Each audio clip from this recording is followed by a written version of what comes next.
Hello everybody, I am Shivam Chaturvedi.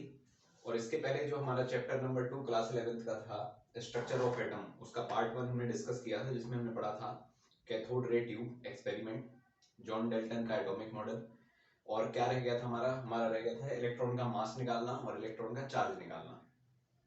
ठीक, तो उसके लिए थॉमसन ने एक और एक्सपेरिमेंट किया। ठीक, उसमें क्या किया कि उन्होंने वो जो डिस्चार्ज ट्यूब यानी कि ट्यूबलाइट ली थी, उसका थोड़ी सा शेप और आगे एक्सटेंड कर दिया। कैसे एक्सटेंड कर दिया? ये ट्रायंगुलर शेप बना दिया उन्होंने। ये वाली ये है ट्यूबलाइट, आगे बढ़ाई, ट्रायंगुलर कर दी उसको। ठीक है, जब ट्रायंगुलर कर दी, वो बाकी पूरा जो स्ट्रक्चर है वो हमने पहले से इसलिए बना दिया है कि हम पहले इसको पढ़ चुके हैं कि बनाना कैसे। ये लगा है सक्शन पंप, किसके लिए? प्रेशर के मेंटेनेंस के लिए, रिडक्शन के लिए नहीं, मेंटेनेंस के लिए।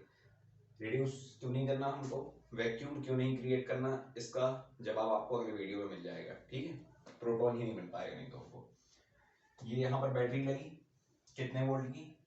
बढ़ाते गए वोल्टेज, बढ़ाते गए 10,000 वोल्टेज तक कर दिया हमने। ठीक है, ये नेगेटिव से कनेक्टेड है, कैथोड हो गया। जो electrode negative terminal of battery से कनेक्टेड होगा उसको कैथोड कहेंगे, और जो पॉजिटिव से वो एनोड। ठीक है, और ये पोटेंशियल डिफरेंस ये हमने आपको फिजिक्स का पहला वो जो इलेक्ट्रॉन वाला वीडियो है उसमें बता चुके हैं, 2 बॉर्नविटा के डब्बे लेकर। ठीक है, अब यहाँ से जो पार्टिकल जा रहे हैं, इन्होंने हाइड्रोजन के एटम को आयोनाइज किया, इनके खुद के इलेक्ट्रॉन जा रहे हैं, साथ साथ में हाइड्रोजन के एटम को भी आयोनाइज कर दिया, तो उनके भी इलेक्ट्रॉन जा रहे हैं। अब जा कौन रहे हैं? इलेक्ट्रॉन जा रहे हैं। तो सबसे पहले उन्होंने एक और मॉडल लगाया यहाँ पर, उन्होंने एक क्रिएट की इलेक्ट्रिकल फील्ड। कैसे? एक यहाँ पर पॉजिटिव टर्मिनल यानी कि एनोड, और ये यहाँ पर कैथोड। अभी ये एनोड और कैथोड कैसे बने? इसको इन्होंने खुद एक बैटरी से कनेक्ट कर दिया। ये पॉजिटिव, ये नेगेटिव, ये पॉजिटिव, ये नेगेटिव, ये हो गई बैटरी। ठीक, अभी जब बैटरी इन्होंने कनेक्ट कर दी तो होना क्या था कि इलेक्ट्रॉन जा रहे थे सीधे। यहाँ पर लगी थी जिंक सल्फाइड की कोटिंग। कैसी लगी थी? ऐसी लगी थी, ये लगी थी जिंक सल्फाइड की कोटिंग, ZnS। ठीक है, ZnS। ये है फ्लोरोसेंट मटेरियल। फ्लोरोसेंट मटेरियल क्या है और फॉस्फोरेसेंस क्या है, ये हम आपको पहले वाले वीडियो में बता चुके हैं। जिस पर कोई भी चार्ज पार्टिकल आकर हिट करे और वो लाइट एमिशन करने लगे, वो फ्लोरोसेंट मटेरियल है। ठीक है, और फॉस्फोरेसेंस क्या है कि जो मटेरियल जिसके पास फॉस्फोरस हो वो दिन भर क्या करेगा? एनर्जी एब्जॉर्ब करेगा, और जब उसके आसपास सराउंडिंग में डार्कनेस आ जाएगी तो वो उसी एनर्जी को एमिट करने लगेगा। ठीक है, तो इलेक्ट्रॉन को जाना चाहिए था सीधा, ये है इसका ओरिजिनल पाथ। अब इलेक्ट्रिकल फील्ड के कारण, चूंकि ये है हमारा नेगेटिव, क्या है इसका? नेगेटिव, यानी कि इसका जो नेचर है वो है नेगेटिव। तो जो नेगेटिव चार्ज है ये, और ये यहाँ पर क्या है? Positive charge. तो नेगेटिव पॉजिटिव की तरफ अट्रैक्ट होगा। ये चार्ज के बारे में हम पहले जान चुके थे, इनके एक्सपेरिमेंट के पहले हमें पता था कि जो मैटर होता है उसका जो बेसिक नेचर है वो मास की तरह एक चार्ज भी होता है। चार्ज 2 प्रकार के होते हैं, एक पॉजिटिव एक नेगेटिव। इनके नेचर के अकॉर्डिंग हमने इनको नाम दिया है। बाकी पॉजिटिव नेगेटिव इनका इंटीजर से कोई वो नहीं है मतलब। ठीक है, तो यहाँ से इसको जाना चाहिए था, लेकिन ये कहाँ मुड़ गया? इस तरफ। ठीक, तो जब इसका ओरिजिनल पाथ ये है और इसकी क्या डिजायर इस तरफ जाने की है, तो बनेगा ये रिजल्टेंट। रिजल्टेंट बनेगा तो ये यहाँ ना यहाँ जाएगा ना यहाँ जाएगा, बीच में जाएगा। ये यहाँ जाके हिट करेगा ए पॉइंट पर। ठीक, ये किसके कारण हिट कर रहा है? ड्यू टू चार्ज, यानी कि ए ई से डिनोट कर रहे हैं चार्ज को। ये क्या है? Due to charge, due to charge. ठीक, अब ये ऐसा सीधा जा रहा था, अब हमने ये वाला सेटअप हटा दिया। ठीक,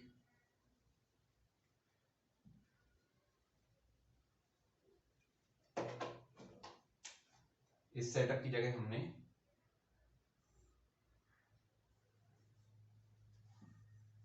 मैग्नेट लगा दी, नॉर्थ पोल साउथ पोल। अब यहाँ पर आप नॉर्थ साउथ, साउथ नॉर्थ कहीं पे भी कोई भी रख सकते हो।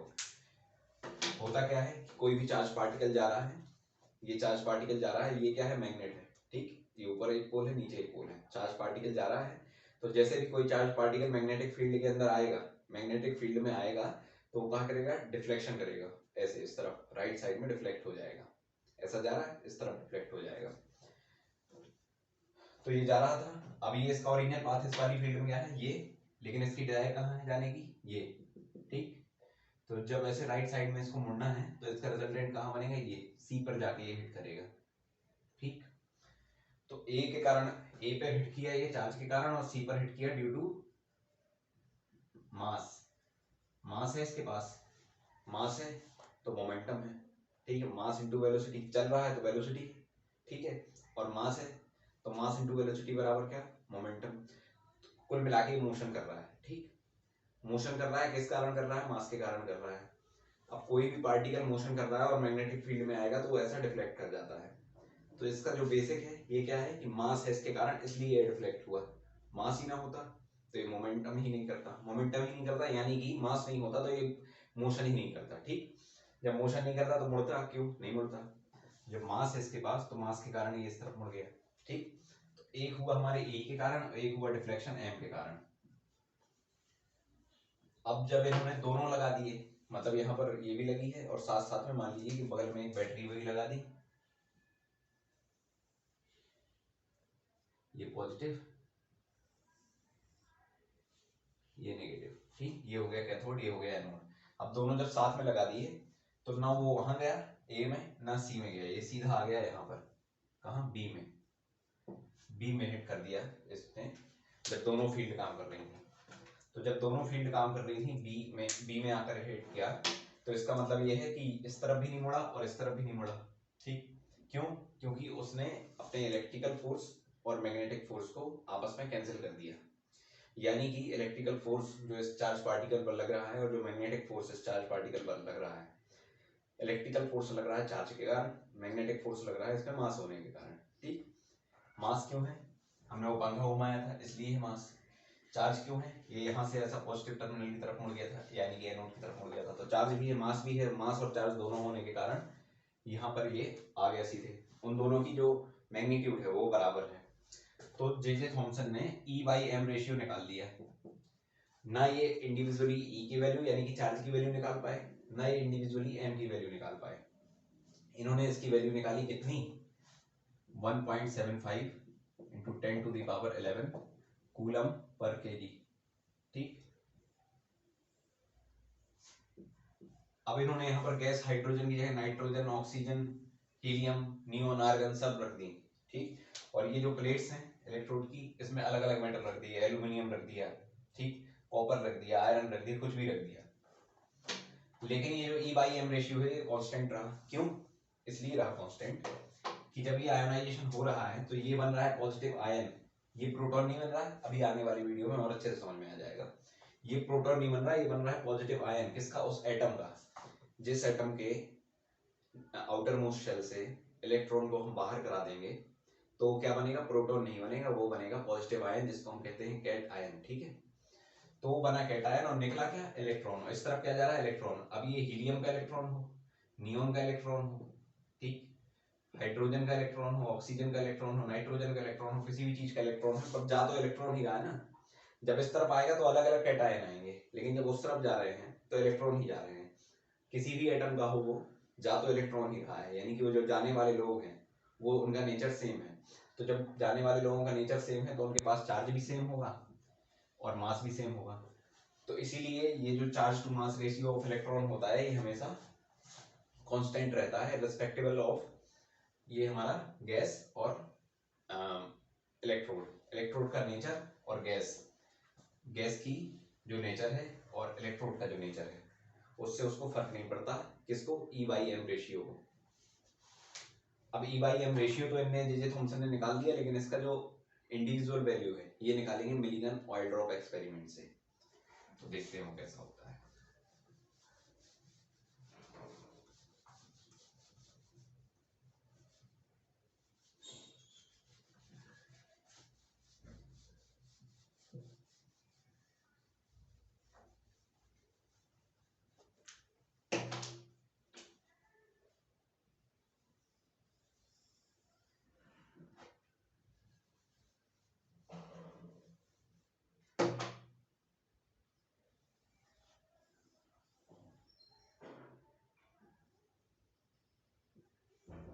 एक बनाना है ऐसा डब्बा, ठीक, उसको यहाँ से बीच से काटना है। ये हम क्या पढ़ रहे हैं, मिलीगन्स ऑयल ड्रॉप एक्सपेरिमेंट।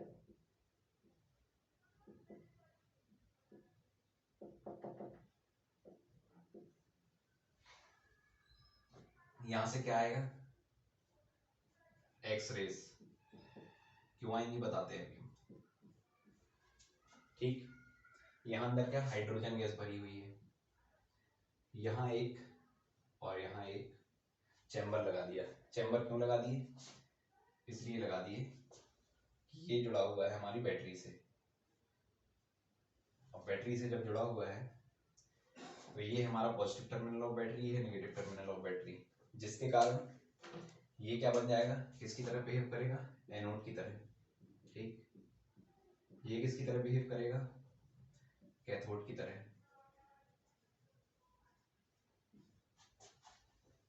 यहां से इसको और एक बार यहां पर भी ये होल किया, किस लिए किया, तेल को गिराने के लिए। ठीक, तेल को गिराने के लिए किया और तेल यहाँ आया।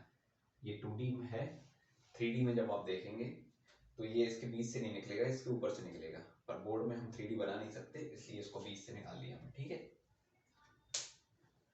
यहाँ क्या लगा है, एटोमाइजर। आपकी बुक्स में एटोमाइजर लिखा हुआ है।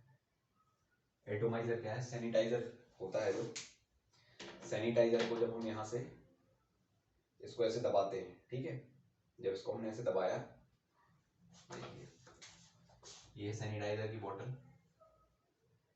ये यहाँ से सैनिटाइजर निकलता है, यहाँ एक नॉब लगी होती है। जब हमने इस नॉब को प्रेस किया, नॉब को प्रेस किया तो यहाँ से ये इसको इसने दबाया। ठीक, अब एयर प्रेशर आई, यहाँ पर हमको फिजिक्स नहीं समझनी, एयर प्रेशर के कारण यहाँ से उस जगह को एयर ने ऑक्यूपाई कर लिया। वहां पर जो अंदर भरा हुआ था मटेरियल, क्या भरा था, सैनिटाइजर, इसमें क्या भरा है, ऑयल भरा है। जब ऑयल यहाँ से निकलेगा यानी कि सैनिटाइजर, और यहाँ पर जगह है कम निकलने के लिए, जब निकलने के लिए ये जो नॉब, जिस नॉब को हम प्रेस करते हैं उसी को एटोमाइजर कहते हैं। ठीक, यहाँ से एटोमाइजर से जब तेल निकला तो उस तेल में क्या हुआ कि जब हमने निकाला किसी चीज को, ऐसे में जगह है कम, ऑयल को निकलना है, तो जब ऑयल यहाँ से निकलेगा तो रब होगा, रब होगा तो उसमें फ्रिक्शन जनरेट होगा। जब फ्रिक्शन जनरेट होगा तो वो अपने इलेक्ट्रॉन लूज कर देगा। ठीक, इलेक्ट्रॉन तो बाहर आउटर मोस्ट शेल में घूमते रहते हैं, उनको जरा सी भी एनर्जी मिली और वो अपना घर छोड़ के बाहर निकल गए। ठीक, तो जब बाहर निकल गए तो ऐसे कहाँ चले गए, वो एटोमाइजर की इसमें आकर वो हो गए। ठीक, डिपॉजिट, यहाँ से निकला ऑयल, इलेक्ट्रॉन को लूज कर दिया, किसके कारण, फ्रिक्शन के कारण। तो जब उसने इलेक्ट्रॉन को लूज कर दिया तो ऑयल क्या हो गया, ऑयल की ड्रॉपलेट्स,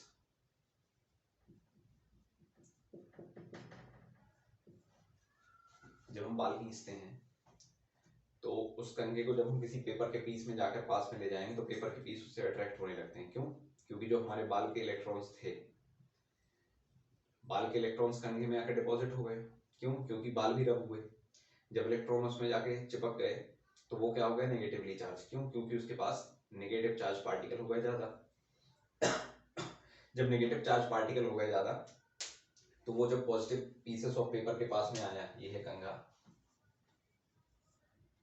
ये है पेपर के पीसेस, ये क्या है, न्यूट्रल है, प्रोटॉन भी है इलेक्ट्रॉन भी है, इसके पास है इलेक्ट्रॉन ज्यादा। जब इलेक्ट्रॉन है इसके पास ज्यादा तो ये जितने भी इसके पॉजिटिव आयन होंगे ये एक तरफ एक्यूमुलेट होने लगेंगे, ऊपर ऊपर ऊपर, और जब ऊपर ऊपर आने लगेंगे तो ये इसके पास चला जाएगा। ठीक, इसको हम कहते हैं इलेक्ट्रोस्टैटिक अट्रैक्शन। जब आई ये वाई ड्रॉपलेट, ये क्या थी, पॉजिटिवली चार्ज। अब ये जो एक्सरे थी, एक्सरे के पास थी एनर्जी। ठीक, एक्सरे के पास थी एनर्जी और छोटी मोटी एनर्जी नहीं, खूब ज्यादा एनर्जी।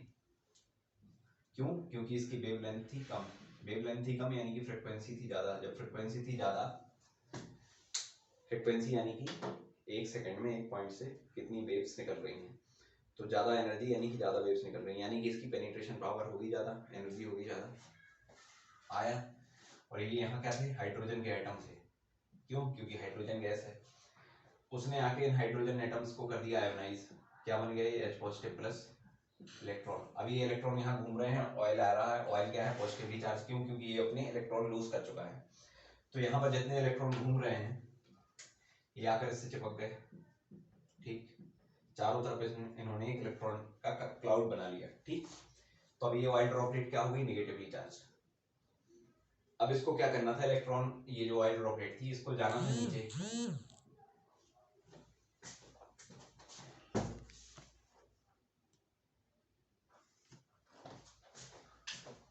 ये जो ऑयल ड्रॉपलेट थी इसको जाना था नीचे, किस कारण, ग्रेविटेशनल पुल के कारण।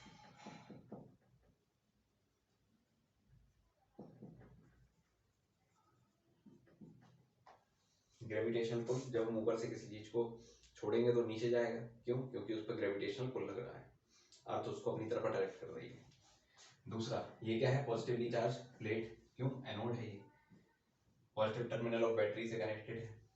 ये क्या है, इलेक्ट्रॉन, इलेक्ट्रॉन क्या है, नेगेटिवली चार्ज, तो नेगेटिव पॉजिटिव की तरफ भागना चाहेगा।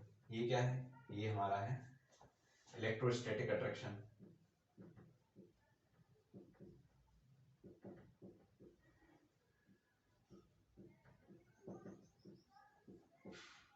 तो जब इसको, ये क्या है, ये नीचे जाना चाह रहा है, ये ऊपर लेकर जाना चाह रहा है, तो रिजल्ट में क्या होगा कि ये जो इलेक्ट्रॉन की ये ड्रॉपलेट है ना ऑयल की, ये ना नीचे जाएगी ना ऊपर जाएगी। तो मिलीगन ने देखा कि यार ये तो अजब सा केस है कि ना नीचे जा रहा है ना ऊपर जा रहा है। तो यहाँ पर माजरा ये है कि जो इलेक्ट्रॉन, जो इलेक्ट्रिकल फील्ड है, ठीक, और जो मैग्नेटिक फील्ड है वो है इक्वल, तभी से वो एक दूसरे को कर रही है कैंसिल आउट, और ना वो ड्रॉपलेट नीचे जा पा रहा है, किसके कारण, ग्रेविटेशनल पुल के कारण, और ना ऊपर जा पा रहा है। ये मैग्नेटिक फील्ड नहीं है यहाँ पर ग्रेविटेशनल पुल, ये E/m रेशियो में हो, क्या, इलेक्ट्रिक और मैग्नेटिक फील्ड का कैंसिल आउट होना। इसमें क्या है, इलेक्ट्रिकल फील्ड और ग्रेविटेशनल पुल। जब मिलीगन ने इसको सॉल्व किया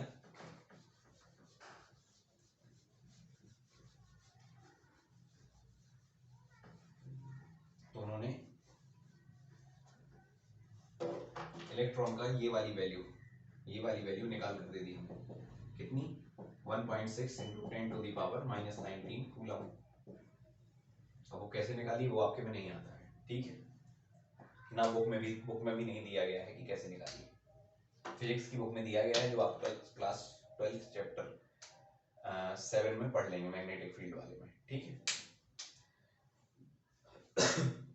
इसको ये नेगेटिव से क्यों शो करते हैं, क्योंकि इसका नेचर है जो वो दूसरे वाले चार्ज से अलग है। दूसरा वाला चार्ज कौन है, प्रोटॉन, उसका चार्ज हम आगे निकालेंगे अगले वीडियो में। ये क्या शो करता है, नेचर ऑफ चार्ज, ठीक। लेकिन जब हम कैलकुलेशन करेंगे तो केवल इसकी न्यूमेरिकल वैल्यू बस लेंगे, ठीक है, numerical value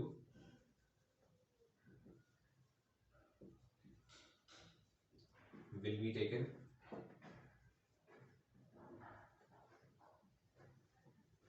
when we do calculations, ठीक। अब कैलकुलेशन होना क्या है, चार्ज हमें पता चल गया, किसने निकाल दिया, मिलीगन ने। तो मिलीगन के लिए आपको याद रखना है कि इलेक्ट्रॉन का चार्ज किसने निकाला था, मिलीगन ने।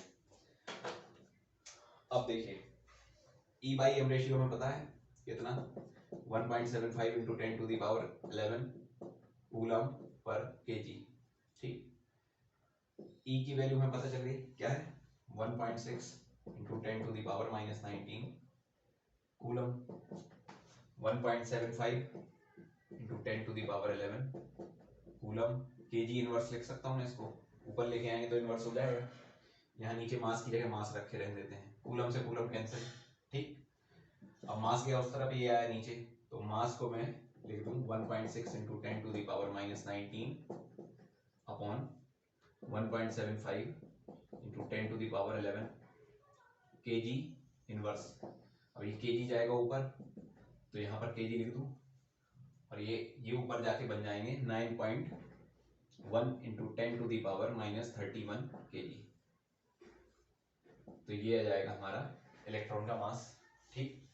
तो इलेक्ट्रॉन का मास भी आ गया, इलेक्ट्रॉन का चार्ज भी आ गया। क्यों आया, क्योंकि मिलीगन ने अपना ऑयल ड्रॉप एक्सपेरिमेंट किया, और फिर उसके बाद हमारा मास और चार्ज आने के बाद इलेक्ट्रॉन का पूरा हमने पार्टिकल्स की कैथोड रे ट्यूब पढ़ लिया, उसे प्रॉपर्टीज देख ली, मास है, क्यों, क्योंकि उसने पंखे को घुमा दिया, चार्ज है क्योंकि वो पॉजिटिव एनोड की तरफ रिफ्लेक्ट हो गया। ठीक है, फिर उसके बाद हमने चार्ज टू मास रेशियो निकाल लिया, नेगेटिव था, पार्टिकल्स का हमने चार्ज भी देख लिया था और मास भी देख लिया था। फिर उसके बाद जब हमने हॉर्सशू मैग्नेट लगाई, हॉर्सशू मैग्नेट यानी कि नॉर्मल मैग्नेट जिसमें दो पोल होते हैं, ठीक है, एक नॉर्थ पोल एक साउथ पोल, वो भी लगाई और इलेक्ट्रिक फील्ड दोनों साथ में लगाई तो वो ना नीचे गया ना ऊपर गया। क्यों? क्योंकि इलेक्ट्रिकल फील्ड और मैग्नेटिक फील्ड आपस में एक दूसरे को कैंसिल आउट कर दी। तो इनने E/M रेशियो निकाल दिया थॉमसन ने, लेकिन इन्होंने इंडिविजुअल वैल्यू नहीं निकाल पाए। उसके लिए कौन है? मिलिकन। मिलिकन ने क्या किया? मिलिकन ने एक एटोमाइजर से तेल की बूंद को बाहर निकाला, नीचे गई, उसने इलेक्ट्रॉन उसमें जाकर चिपक गए। क्यों चिपक गए? क्योंकि इलेक्ट्रॉन तो घूम ही रहे थे चिपकने के लिए, वहां से वो आ रही थी positive charge, positively charge droplet of oil. ठीक है, क्यों थी वो? क्योंकि वहां से वो निकली थी तो रब होके फ्रिक्शन के कारण उसके इलेक्ट्रॉन हो गए थे लूज। तो जब इलेक्ट्रॉन हो जाएंगे लूज तो बचेंगे उसके पास प्रोटॉन। ठीक, प्रोटॉन यानी कि अभी आपको प्रोटॉन के बारे में नहीं पता, वो पॉजिटिवली चार्ज होगी। ठीक है, पॉजिटिवली चार्ज होगी, नेगेटिव है चार्ज कौन? इलेक्ट्रॉन। तो जब गया ये इलेक्ट्रॉन उसके पास तो नीचे आना चाह रहा था वो ग्रेविटेशन के कारण, ऊपर जाना चाह रहा था एनोड के कारण, दोनों ने एक दूसरे को कर दिया कैंसिल। मिलिकन ने निकाल दिया उनका चार्ज। ये जो नेगेटिव साइन है ये करता है शो किसको? उसके नेचर को। तो फिर इन्होंने ये E/M रेशियो में इसकी E की वैल्यू रख दी, जिसके कारण हमें मास मिल गया। तो इलेक्ट्रॉन की एक पूरी कहानी थी, discovery of electron, cathode ray tube, Millikan. इसके अलावा फिर हम आगे जो है कैनाल रेस जिसमें आएंगे E. गोल्डस्टीन, वो पढ़ेंगे और डिस्कवरी ऑफ प्रोटॉन के बारे में जानेंगे। Thank you so much.